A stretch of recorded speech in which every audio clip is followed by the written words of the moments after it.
Ele é procurador do Trabalho do Rio de Janeiro, graduado em Direito pela Universidade Federal de Goiás. Ele é mestre em Sociologia e Direito pela Universidade Federal Fluminense, doutor em Ciências Humanas, Sociologia pelo IESP e URJ, professor de Direito do Trabalho e Processos do Trabalho na Universidade Federal do Rio de Janeiro. Tem experiência na área de Sociologia e Direito, atuando principalmente nos seguintes temas: terceirização, precarização, direito do trabalho, cooperativa de trabalho e flexibilização. Autor e coautor de livros jurídicos. É uma empresa, ela não é um aplicativo. As pessoas perguntam, não, é um aplicativo. Não, não é um aplicativo. Ela é uma empresa. E é uma empresa que tem um instrumento que é um aplicativo. Ela se defende dizendo que ela é uma empresa de tecnologia. Mas é engraçado, né? Porque nós estamos na era da pós-verdade. Você, pelo marketing, você tenta dizer que você é alguma coisa que você não é. Ela não é uma empresa de tecnologia, ela é uma empresa que realiza transporte. E na época de pós-verdade, você quebra o tempo inteiro o discurso, seu próprio discurso, porque ele vem enviesado. Ora vem como empresa de tecnologia, ora ela vem como empresa que realmente é de transporte. A Uber começou como serviço de carro executivo com 100 amigos. Hoje é uma rede de transporte de 400 cidades, 68 países, que entrega comida, pacotes e também pessoas. Como que a Uber vem dizer para mim que ela é um aplicativo, uma empresa de tecnologia, se ela realiza o transporte não só de pessoas, como de mercadoria também? E a Uber está fazendo agora transporte sem motorista também. Empresa de transporte é conforme a decisão americana, que diz que Uber não é mais uma empresa de tecnologia do que o táxi amarelo que usa rádio para mandar corrida de táxi. A Uber é uma sociedade que tem 65 bilhões de capital. Ela vem girando 2 bilhões de dólares, estou falando em dólar, 2 bilhões de dólares por ano, com prejuízo de 3 bilhões. Ela tem prejuízo de 150% do faturamento. Porque os economistas, vários artigos dizem isso, o sistema de negócios da Uber só pode funcionar se ela atingir o monopólio. Se ela não atingir o monopólio, ela é uma pirâmide e vai quebrar todo mundo. Vai quebrar todos os 60 e tantos bilhões. Então o projeto dela é de monopólio. Então por isso que ela está no vermelho. Ela está no vermelho porque ela tem que colocar um preço baixo. Não existe almoço grátis. Por que que a Uber é mais barato que o táxi? Alguém está pagando. Ou é o motorista que está pagando, ou é a Uber que está pagando. Ela mantém advogados caríssimos em cada cidade para ela poder se manter, porque ela é ilegal em todos os lugares. Não há mágica.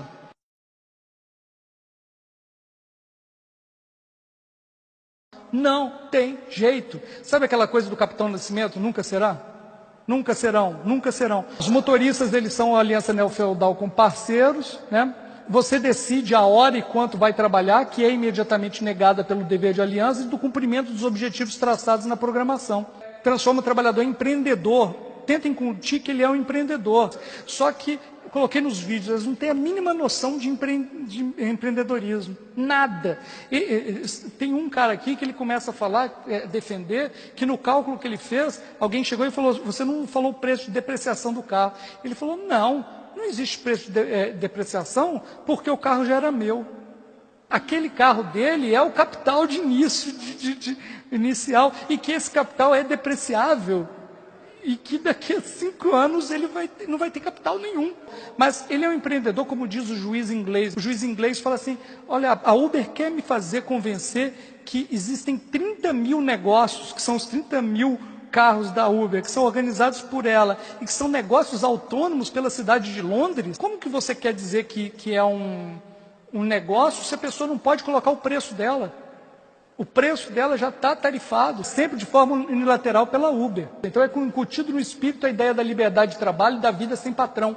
E toda a propaganda do Uber é isso. Não tenha mais patrão, seja livre, faça o horário que você quiser e tal. Mas, na realidade, a liberdade é imediatamente negada pela impossibilidade de emancipação, pela organização dos comandos ou programação, né?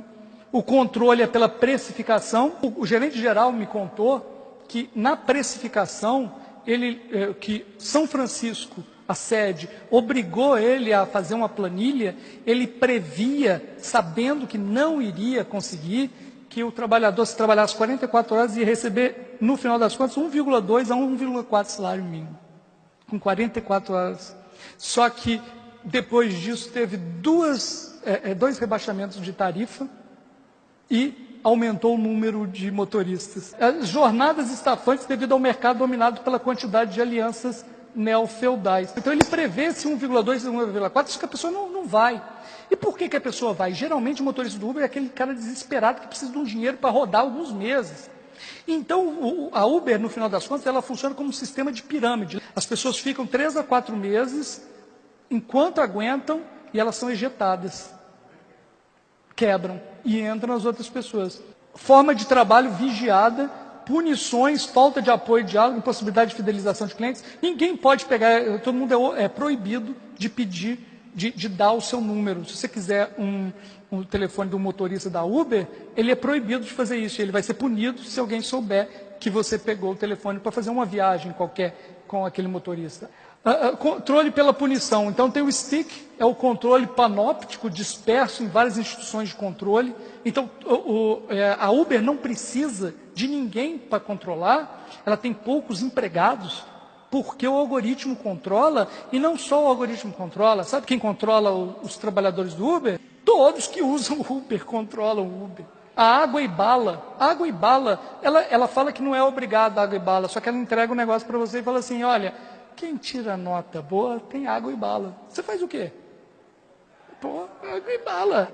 O problema da Uber é que a nota é para ela controlar. A nota não é para eu saber se eu quero que aquele motorista me leve e eu quero levar aquele passageiro. Não, ela pega o que estiver mais próximo e obriga o cara a pegar.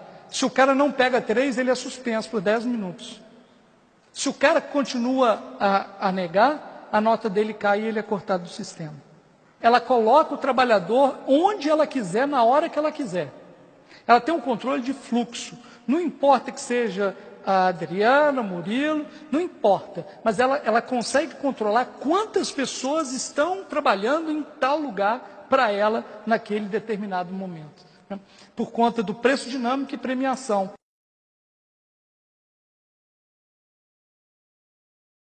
Eu acho que a solução não é no consumidor. Não vai ser o consumidor que vai dizer... Sabe por quê? Porque o consumidor vai escolher o que é mais barato. Então, não pode dar essa opção. A opção tem que vir do Estado. O Estado tem que regular. Tudo está acontecendo porque o Estado não é forte o suficiente. Aconteceu uma coisa lá no Rio de Janeiro que foi o seguinte, eles pegaram na Lagoa um casal de passageiros, a Uber, e deixou na Tijuca. Foram 10 quilômetros. Sabe quanto? Uma corrida de meia hora. Sabe quanto que foi essa corrida?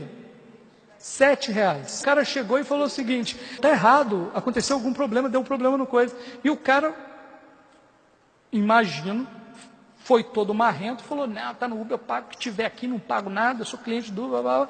Acabou, o motorista do Uber foi bateu no casal. Ele foi entrevistado, a pessoa que sofreu a violência. Em nenhum momento ele questionou a injustiça dos R$7. Em nenhum momento ele pensou nas razões por que o cara estava bravo daquele jeito. Mas eu achei engraçado que o juiz inglês, ele coloca essa frase do John Milton, que é um poeta do século XVII, que é mó barato. Né? Que quer dizer o seguinte, aqueles que só ficam parados esperando, também nos servem. Então isso quer dizer a questão hoje da própria organização do trabalho, dessa fragmentada, que mesmo aquelas pessoas que estão simplesmente à disposição, por exemplo, da Uber, elas servem, porque elas estão criando uma possibilidade da demanda. Então, o olhar, e isso ele falou no julgado dele, o olhar do juiz e o olhar do Estado para regular essas coisas, tem que entender que eles estão servindo à organização econômica. Então, a nossa ideia, e essa ideia do direito do trabalho proteger a quem merece, tem que olhar isso. Olha, uma empresa está vindo aqui e está realizando uma atividade econômica e está utilizando as pessoas aqui, tem que ser responsável por elas. Né? E o direito do trabalho que vai tentar civilizar isso, né? Isso é só uma faceta, igual você falou, mas não vem o Estado e impõe, diz, pô, Uber, cai fora. Em alguns lugares aconteceu isso. Pô, Uber, cai fora daqui, né? Mas não tem esse Estado que faz isso. Mas tem o direito do trabalho. Por incrível que pareça, na Inglaterra, que é o berço liberal, foi a primeira que condenou a Uber. E as decisões conhecidas até agora, nós temos, então, uma class action nos Estados Unidos, em que foi negada a homologação do acordo. Uma sentença procedente na Inglaterra, e no Brasil nós temos uma sentença improcedente e uma sentença procedente. A ação na Inglaterra. A Uber aceitou que eram os trabalhadores e não questionavam a lei aplicável, né? As provas que o juiz aceitou, né, é o pacote de dicas, proibição de troca de contatos com o passageiro, diz que havia contradição no discurso da Uber, oportunidade de negócios contra a criação de empregos. A Uber diz que os motoristas trabalhavam por comissão de 80%, depois negou, alegando erro tipográfico. O juiz ficou muito bravo com o advogado. Olha lá, o juiz disse ter sido uma considerável surpresa a alegação e detonou o advogado da Uber. A ação na Inglaterra, ele pega e se baseia muito na noção de negócio. Há o controle. E a Uber quer dizer que, apesar de existir o controle, cada motorista é um negócio. Não tem como se sustentar como um negócio independente. A Uber fixa tarifa, é interessante. Ele começa a falar, a documentação da Uber era baseada em ficções, linguagem distorcida e terminologias novas. A Uber é cheia de terminologia nova. Se a pessoa está justificando demais, é porque que não tem razão. Então ele começa a falar, não, ela tenta justificar demais aqui. Então, os documentos e contratos não refletem a realidade. Isso é interessante, ele julgou pelo princípio da primazia da realidade. Ele afastou o contrato, disse que o contrato não é de acordo com a realidade, o contrato de trabalho é pela realidade. A class action nos Estados Unidos foram 84 milhões de dólares que era a proposta de acordo, sem reconhecimento de vínculo empregatício. O juiz federal não homologou o acordo, diz que o acordo não é justo, adequado e razoável. E não homologou em proteção aos trabalhadores. Ele analisa os riscos da Uber, analisa os riscos dos trabalhadores e diz, não é aceitável esse pelos riscos envolvidos. E ainda puxou a orelha de quem ajuizou, porque a class action lá nos Estados Unidos é ajuizado privadamente, né? Então, um grupo de trabalhadores entra e diz, essa aqui pode valer para não sei quantas pessoas. Aí falou que quem ajuiza a class action tem que ser responsável pelos representados. As duas sentenças que nós já tivemos são de Belo Horizonte. Elas com menos de um mês de diferença entre as duas. A primeira julgou improcedente. A ausência de subordinação diz que é o dever de acatar as ordens dadas pelo empregador no que diz respeito ao modo de prestação de serviços. Então, ele pega uma visão tradicional mesmo da subordinação. Então, é o dever de acatar. E ele vem dizendo que a Uber é uma empresa de tecnologia e que os motoristas, que não há ordens, meras recomendações e incentivos aos motoristas, né? Então, ele diz que todas as obrigações que tem os motoristas, ele fala que qualquer contrato tem obrigações das partes, então não tem problema nenhum. Não caracteriza a subordinação jurídica a necessidade de que o motorista seja bem avaliado para permanecer ativo na plataforma, pois a Uber não tem ingerência na avaliação, sendo um risco assumido pelas partes contratantes. Qual o risco que a Uber assume na avaliação, se quem vai sair da plataforma é o motorista? Conforme o contrato social, o objeto da empresa não consiste na realização de transporte de passageiros, mas principalmente no fornecimento de serviços de tecnologia, por isso não há subordinação estrutural. Então, veja que ele não falou em nenhuma hora da realidade, ele falou o contrato diz isso. Então, se o contrato social diz isso, é isso. Plataforma digital de economia compartilhada, cujo objetivo é interligar os motoristas. Ouviu duas testemunhas, e uma delas é gerente de operações e logística da Uber. Ele baseia metade da sentença dele, ele baseia no depoimento do gerente da Uber. A sentença procedente A sentença procedente ele já faz a contextualização, ele pega a uberização, todo o processo, a importância da tecnologia, o papel do direito do trabalho, esse patamar civilizatório mínimo. Aí ele vem um por um, ele fala da pessoalidade, tem que ter cadastro, não pode outra pessoa dirigir, a não ser que seja autorizado, e somente a pessoa pode ser. Não eventualidade, a atividade normal da Uber. A Uber, aí ele aplicou o princípio da primazia da realidade, dizendo que na verdade é uma empresa de transportes. O sistema de notas é do controle, já não é mais necessário o controle da fábrica ou de jornada rígida. Muito mais eficaz e repressor é o controle difuso, espalhado pela multidão de usuários. Então o controle, e ele fala expressamente, o controle se esconde no algoritmo. Ninguém acha que está sendo controlado.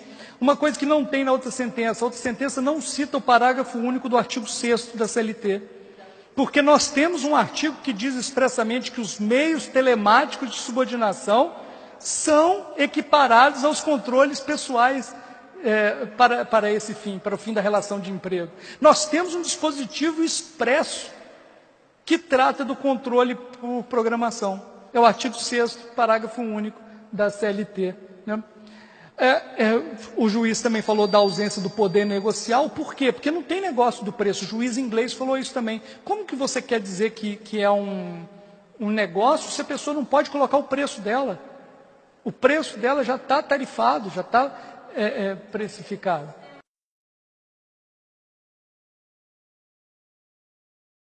Eu não uso Uber, eu pego táxi. Vou explicar por que eu não uso Uber. Porque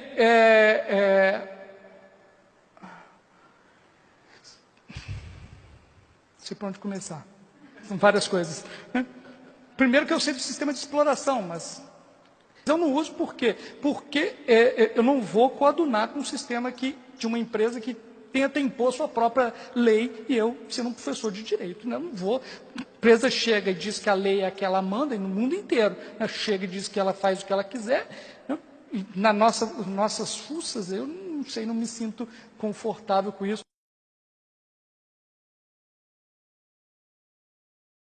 Os caras estão desesperados no táxi. Chega no Rio de Janeiro, tem o bigorrilho aceso, verde. Você olha assim na rua, milhões assim acesos. Eles não estão conseguindo para sobreviver.